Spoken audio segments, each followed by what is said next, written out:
So hello friends, I am back with one more video.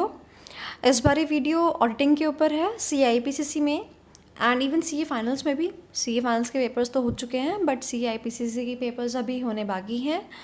सो मैं इस video में एक स्टैंडर्ड लेके आ रही हूँ, दैट इज़ SS 610। फाइन, ये स्टैंडर्ड बहुत लेंदी है, इसीलिए मैं लास्ट मिनट रिविजन के लिए इसकी एक स्मॉल वीडियो बना रही हूँ and I'm gonna use one flow chart for explaining this essay. Fine. This video is applicable both for IPCC as well as final level. If your attempt is in May or afterwards, अगर attempt नवंबर में है तभी भी आपके लिए ये video useful है. So back on with my work, I would like to take this on. So here is the flow chart on this standard. You can see it. देखिए, मैंने पूरा फ्लो चार्ट बनाया हुआ है SS 610 के ऊपर. This will cover most of your standard. अभी हम इस फ्लो चार्ट को ही पढ़ने वाले हैं एंड इस फ्लो चार्ट में मैं आपको सब कुछ समझाने वाली हूँ. ये फ्लो चार्ट जो आप देख रहे हैं ये आपको नीचे लिंक में मिल जाएगा. आप इसको इवन डाउनलोड भी कर सकते हैं. आपके एग्ज़ाम्स आने वाले हैं, अब आप इसको जॉट डाउन करने का शायद आपके पास टाइम ना हो, आप इसको सीधे डाउनलोड कर सकते हैं. लिंक नीचे डिस्क्रिप्शन में दिया हुआ होगा. एंड अगर आपको ये वीडियो पसंद आए तो प्लीज़ इसको लाइक करना ना भूलें. चलो अब शुरू करते हैं. मैं इस फ्लो चार्ट से आपको समझाने वाली हूँ स्टैंडर्ड SS 610. देखिए बेटा, SS 610 पे क्या है कि 610 में it is we are using the work of the internal auditor. Previously it was SS 610, like we were used to use the work of the internal auditor, but here in the SS 610 which is new one, इस वाले standard में actually क्या है कि इस standard में इन्होंने इस बार 2 बाइफर्केशंस कर दिए हैं. ठीक है, पहला बाइफर्केशन है using the work of internal audit function. The word is internal audit function. मतलब क्या है कि हम एक ऑडिट फंक्शन है that is called internal audit function, उसको हम यूज़ कर रहे हैं. मतलब क्या है कि एक एंटिटी है, एक एंटिटी अपने यहाँ पर इस फंक्शन को परफॉर्म करती होगी. इंटरनली वो अपनी रिस्क को एनालिसिस करती होगी, इंटरनली वो अपने इंटरनल कंट्रोल प्रोसेसेस का एनालिसिस करती होगी. This is the internal audit function of the entity. So हम क्या कर रहे हैं, जो एंटिटी ने अपने फंक्शन यहाँ पर किए हैं, एनालिसिस किया है, हम उस वर्क को इस्तेमाल करने जा रहे हैं. Here the word important is work. हम यहाँ पर जो काम किया है इंटरनल ऑडिटर ने, उस वर्क को हम इस्तेमाल करने जा रहे हैं. ये याद रखना ये वर्ड वर्क. फाइन. दूसरा बाइफर्केशन जो स्टैंडर्ड में आया है वो है यूजिंग डायरेक्ट असिस्टेंस. किसका? Of internal auditor. मतलब यहाँ पर इस स्टैंडर्ड के इस सेक्शन में हम क्या कर रहे हैं, हम डायरेक्टली उस इंटरनल ऑडिटर को बोल रहे हैं कि हमें तू वो करके दे जो हम तुझसे बोल रहे हैं. मतलब क्या है, we are not using the work of internal auditor, we are using the internal auditor itself. हम खुद उस वर्क को इस्तेमाल नहीं कर रहे हैं, हम उस बंदे को ही इस्तेमाल कर रहे हैं जिसने कि इस फंक्शन को शायद किया होगा. समझ में आ रहे हो? यहाँ पर क्या है, यहाँ पर हम वर्क को इस्तेमाल कर रहे हैं, यहाँ पर हम बंदे को ही इस्तेमाल कर रहे हैं फॉर आवर वर्क. देखो अब क्या है, देखो अगर मैं बात करूँ स्टैंडर्ड के अकॉर्डिंग तो उन्होंने 2 बाइफर्केशन दे दिया है. बट अगर मैं बात करूँ प्रोफेशन के according, it should not be done, because internal auditor जो होता है वो ऑलमोस्ट हमारा सेम लेवल का होता है, एक्सटर्नल ऑडिटर के सेम लेवल का होता है. आप उसको ऐसे नहीं कर सकते कि तू हमारे अकॉर्डिंग काम कर. This is not a good thing in profession.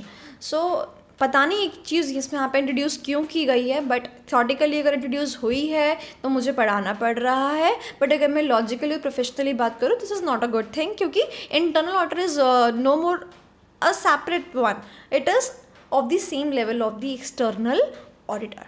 Fine. चलो अब इसका हमें पढ़ना है और इसका हमें पढ़ना है. This is A, this is B. अभी मैं आपको सबसे पहले ए पढ़ा रही हूँ। ए में क्या है,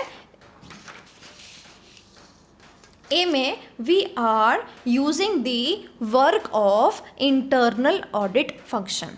ठीक है, you using the work of internal audit function. इसके मैं 3 बाइफर्केशन करूँगी। ठीक है, यहाँ पर हमें 3 चीज़ों से क्या करनी है, बात करनी है। पहला bifurcation, I have to determine क्या whether I can use the work of that internal audit function, determine he can use the work of IAF। मतलब मुझे डिटरमाइन करना है क्या कि क्या मैं उसका काम इस्तेमाल भी कर सकता हूँ या नहीं। ओके, अब लॉजिकली सोचना, तुम एक्सटर्नल ऑडिटर हो, तुम्हें देखना है कि तुम्हें इंटरनल ऑडिटर के काम को यूज़ करना है या नहीं करना है। What aspects you will look upon, you will look upon 3 aspects,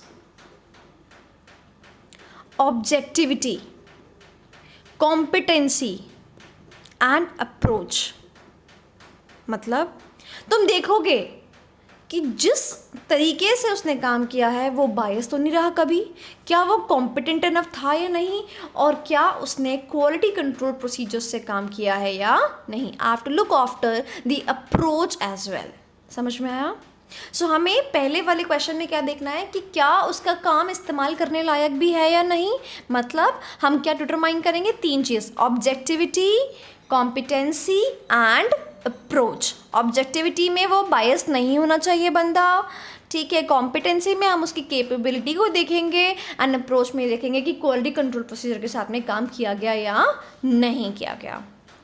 समझ में आए वाला चीज़? Okay, second part will be we have to determine what, we have to determine the nature and extent, किस चीज़ का, of work of IAF which can be used।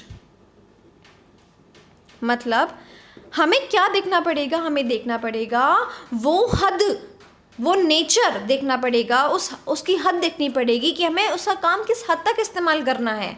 ठीक है, और किस तरह जो उसने काम किया है। अब सारे करे हुए काम को तो हम इस्तेमाल नहीं करेंगे ना, जो हमारे लिए रेलेवेंट पार्ट है हम उसी चीज़ को उठाएंगे। फाइन। सो यहाँ पर हम क्या देखेंगे, देखो first point, again 3 points bifurcate करती हूँ मैं इसको। मेरा पहला पॉइंट क्या होगा, मैं देखूंगी nature of his work and उसका रेलेवेंस, उसने किस तरीके का काम किया है और वो काम जो उसने किया है मेरे लिए कितना रेलेवेंट है। अब देखो इस चीज़ को डिसाइड करने के लिए ऑडिटर क्या लगाएगा, अपनी प्रोफेशनल जजमेंट। पढ़ा होगा ना ऐसे 200 में, professional scepticism and professional judgement. Judgement का मतलब क्या होता है, जजमेंट का मतलब होता है वो अपनी स्किल्स लगाएगा, ये देखेगा कि ये पार्ट उसके रेलेवेंट पार्ट में से है या नहीं है, क्योंकि उसको अपने रेलेवेंट पार्ट को ही इस्तेमाल करना है। और लास्ट में अगर उसने प्रोफेशनल जजमेंट लगा के ये बोल भी दिया कि ठीक है certain kind of work is relevant for me, still I will be the sole person who will be responsible. वो ये नहीं बोल सकता कल को अपने काम के लिए कि मैंने तो उसका काम यूज़ किया था, मैं इसके लिए रिस्पॉन्सिबल नहीं हूँ, ये तो उसकी गलती है इंटरनल ऑडिटर की। नहीं, he will be responsible for his opinion, he will be the sole entity, he will be the sole person जो कि अपने ओपिनियन के लिए रिस्पॉन्सिबल होगा। 3 चीज़ें समझ में आ गई, nature and relevance, professional judgement and the sole responsibility will be of the external auditor. Clear with that? Third thing would be, the last thing, we are now actually using it. We are actually now using the work of internal auditor function. अब हम क्या कर रहे हैं, हम सच में उसके काम को यूज़ कर रहे हैं। देखो स्टेप नंबर 1 में क्या किया मैंने, स्टेप नंबर 1 में डिटरमाइन किया, क्या डिटरमाइन किया कि भैया बंदा ठीक था नहीं था, उसका काम ठीक था नहीं था, उसकी अप्रोच ठीक थी नहीं थी। फिर मैंने देखा कि किस हद तक का काम मेरे को रेलेवेंट है। ठीक है, उसके बाद अब मैं एक्चुअली में उसके काम को इस्तेमाल करने के लिए जा रही हूँ। जब मैं किसी बंदे के काम को इस्तेमाल करने के लिए जाती हूँ तो सबसे पहले लॉजिकली मैं ये देखना चाहूँगी प्रैक्टिकली मैं ये देखना चाहूँगी कि उसके जो रिपोर्ट्स हैं, ठीक है, वो कैसे उसने बनाए हुए हैं। मुझे रिपोर्ट्स दिखाइए, आपने कैसा काम किया हुआ है। तो मैं क्या करूँगी, I will read the reports. किसकी, जो ये इंटरनल ऑडिटर ने रिपोर्ट्स दी होंगी, मैं उसी रिपोर्ट्स को क्या करूँगी, देखूँगी। फिर क्या लगाऊँगी, SAAP। SAAP का मतलब होता है, AP का मतलब होता है ऑडिट प्रोसीजर। फिर मैं ये लगाऊंगी sufficient and appropriate audit procedure, ये डिटरमाइन करने के लिए कि क्या उसने जो काम किया वो एडिक्वेट था या नहीं था। एडिक्वेसी कैसे मालूम पड़ेगी भाई, वो काम प्रॉपरली प्लान था नहीं था, प्रॉपरली परफॉर्म हुआ नहीं हुआ, उसमें ड्यूस्किल्स लगाए गए नहीं लगाए गए। दिस वे हम क्या करेंगे, उसे काम को यूज़ करेंगे। So this was using the work of IAF, using the work, हमने इंटरनल ऑडिटर के काम को यूज़ किया। You get it. Now the second thing is we are actually using him, we are using the internal auditor, fine, जिसको कि हमने क्या बोला, डायरेक्ट असिस्टेंस। हमने क्या बोला, डायरेक्ट असिस्टेंस। हम उसको डायरेक्टली अपने अंडर में रख रहे हैं, वो हमारे अंडर में सुपरविजन में काम कर रहा है। Suppose this is the external auditor, he will say, he will DSR to the internal auditor. DSR का मतलब क्या है, he will direct supervise and review the work of him. क्या हो रहा है इसमें कि हम इस बंदे को अपने अंडर बेसिकली रख रहे हैं। Although this is not professionally good, but theoretically I have to explain it. You're getting my point? Now here also we have to determine three things. First, we have to determine what? क्या हम उसकी direct assistance ले सकते हैं, determine क्या, whether direct assistance can be taken। जैसे कि हमने पिछले वाले केस में ये देखा था कि क्या हम उसका वर्क इस्तेमाल भी कर सकते हैं कि नहीं, ऐसे इस वाले पॉइंट पे हम क्या देखेंगे कि हम उसको डायरेक्टली अपने अंडर रख भी सकते हैं या नहीं रख सकते हैं। Direct assistance can be taken और नॉट। तो उसके लिए हमें क्या पॉइंट दिमाग में रखने पड़ेंगे, 3 points are to be taken into consideration. पहला क्या, कोई लॉ ने इसको प्रोहिबिट ना कर रखा हो, मतलब अगर कोई लॉ कहता है कि आप ऐसा नहीं कर सकते तो फिर आप वहीं पर ही रुक जाओ, वहाँ पर आप डायरेक्ट असिस्टेंस इंटरनल ऑडिटर का नहीं लेते। अगर आपका लॉ अलाउ करता है तो आप नेक्स्ट स्टेप पे आओगे, क्या देखोगे कि जो भी इंटरनल ऑडिटर ने काम किया था, ठीक है, उसकी ऑब्जेक्टिविटी में कोई थ्रेट तो नहीं था। मतलब ऑब्जेक्टिविटी का मतलब क्या होता है, बायसनेस नहीं होनी चाहिए, फाइन। अभी क्या हुआ, एक इंटरनल ऑडिटर था, उसको हमने अपने अंडर क्या कर लिया, DSR के थ्रू अपने अंडर रख लिया डायरेक्ट असिस्टेंस के लिए। अभी क्या हो रहा है, वो बंदा जो है अब मतलब बायस्ड हुआ है, उसको किसी ने थ्रेट किया हुआ है कि तू काम तो कर रहे हैं एक्सटर्नल ऑडिटर के अंडर, बट तू काम हमारे अकॉर्डिंग करेगा। तो क्या ये सही है, नहीं, दिस इज़ रॉन्ग। हमें चेक करना पड़ेगा कहीं ये किसी के थ्रेट के नीचे तो काम नहीं कर रहा है। और लास्टली हम इंटरनल ऑडिटर की क्या चेक करेंगे, competency and competent level check करेंगे, whether he is competent and capable enough कि हम उसको अपने अंडर काम करने के लिए रखें। So we have to determine whether direct assistance need to be taken और नॉट। अगर किसी लॉ ने प्रोहिबिट कर दिया, वहीं रुक जाओ, ख़त्म, केस ही ख़त्म। अगर येस, तो फिर हम क्या डिटरमाइन करेंगे कि क्या उसकी ऑब्जेक्टिविटी पे कोई थ्रेट तो नहीं है और वो कॉम्पिटेंट और केपेबल इनफ है या नहीं, fine, okay. Now going on to the next part. Next was determine, क्या डिटरमाइन करना है हमें, the nature and extent of work of IA। मतलब क्या है कि हमें वही सेम पॉइंट यहाँ पर आ रहा है कि हमें नेचर एंड एक्सटेंट क्या करना है, देखना है किसका, वर्क ऑफ इंटरनल ऑडिटर का। ये सेम पॉइंट जो वहाँ पर था ना इंटरनल ऑडिट फंक्शन में, वही सेम पॉइंट है, ठीक है। इसमें एक एडिशनल पॉइंट आता है, एडिशनल क्वेश्चन आता है एग्जाम में, ध्यान से पढ़ना इस पॉइंट को, ध्यान से, बिल्कुल ध्यान से। क्या पॉइंट है ये, देखो यहाँ पर पॉइंट ये है कि हमने क्या किया, हमने एक इंटरनल ऑडिटर को अपने अंडर रखा ताकि वो हमारे बिहाफ के कुछ काम कर सके, कुछ ऑडिट प्रोसीजर्स परफॉर्म कर सके, फाइन। अब वो एक तरीके से हमारा असिस्टेंट हो चुका है। अब देखो, एक इमेजिनरी चीज़ सोचना, क्या मैं बोल रही हूँ एक काम करिए इंटरनल ऑडिटर जी, आप मेरे बिहाफ पे जजमेंट कर लीजिए। हैं? अरे प्रोफेशनल जजमेंट तो करना एक्सटर्नल ऑडिटर का काम है, तो इंटरनल ऑडिटर क्या कहेगा, अरे तो फिर आप किस लिए हो। तो इसका मतलब ऐसे कुछ कुछ और पॉइंट्स होते होंगे जहाँ पे कि भले ही उसने इंटरनल ऑडिटर को अपॉइंट किया हुआ है, बट भले ही उसने इंटरनल ऑडिटर को अपॉइंट किया हुआ है, बट वो चीज़ें इंटरनल ऑडिटर नहीं कर सकता। So there are certain kind of matters जहाँ पे वो इंटरनल ऑडिटर का डायरेक्ट असिस्टेंस इस्तेमाल नहीं कर सकता। वो कौन कौन से मैटर्स है, very important for examination purpose. वो कौन कौन से मैटर्स है, पहला पॉइंट है क्या, प्रोफेशनल जजमेंट। भाई देखो, हम ये तो नहीं बोल सकते इंटरनल ऑडिटर से भाई तू हमारे बिहाफ पे प्रोफेशनल जजमेंट ले ले। अरे इसके लिए तो इंटरनल एक्सटर्नल ऑडिटर बैठा हुआ है ना, तुझे क्यों बुलाया हमने, तुझे क्यों अपॉइंट करा है। ओके, दूसरा, एक ऐसा एरिया है जहाँ पे रिस्क ऑफ मटीरियल मिसस्टेटमेंट बहुत ज़्यादा है। जहाँ पर रिस्क बहुत ज़्यादा है वहाँ पर हमें काम खुद करना चाहिए। इस एक्सटर्नल ऑडिटर को काम खुद करना चाहिए बजाय कि इसके हाथों सौंप दे। क्लियर हुआ। नेक्स्ट इज, एक डिसीजन लेना है। कैसे डिसीजन लेना है, देखो समझो, ये डिसीजन लेना है कि जो इंटरनल ऑडिटर फंक्शन है उसका काम यूज़ करना है या नहीं करना है, उसका काम अप्रोप्रिएट है कि नहीं है। आई हंसी, बताओ।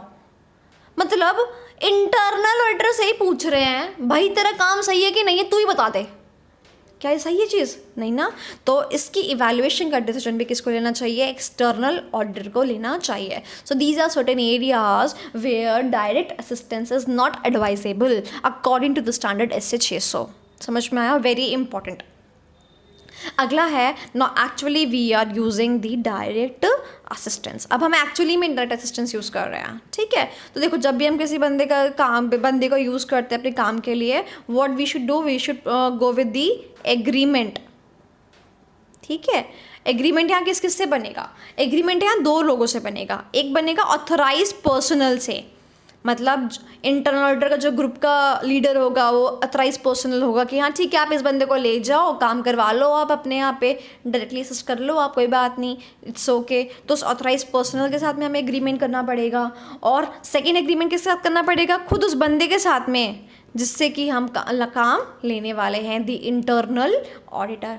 ठीक है, और हम क्या इंश्योर करेंगे कि जब हम इसको यूज़ कर रहे हों तो हम इसको प्रॉपर क्या दें, DSR, डायरेक्शन सुपरविजन, और इसके काम को हम रिव्यू करें। Clear with that. So this was a small video on standard SC 600. Here is the flow chart. You may jot down from here or I have given the link down. आप वहाँ से download भी कर सकते हैं।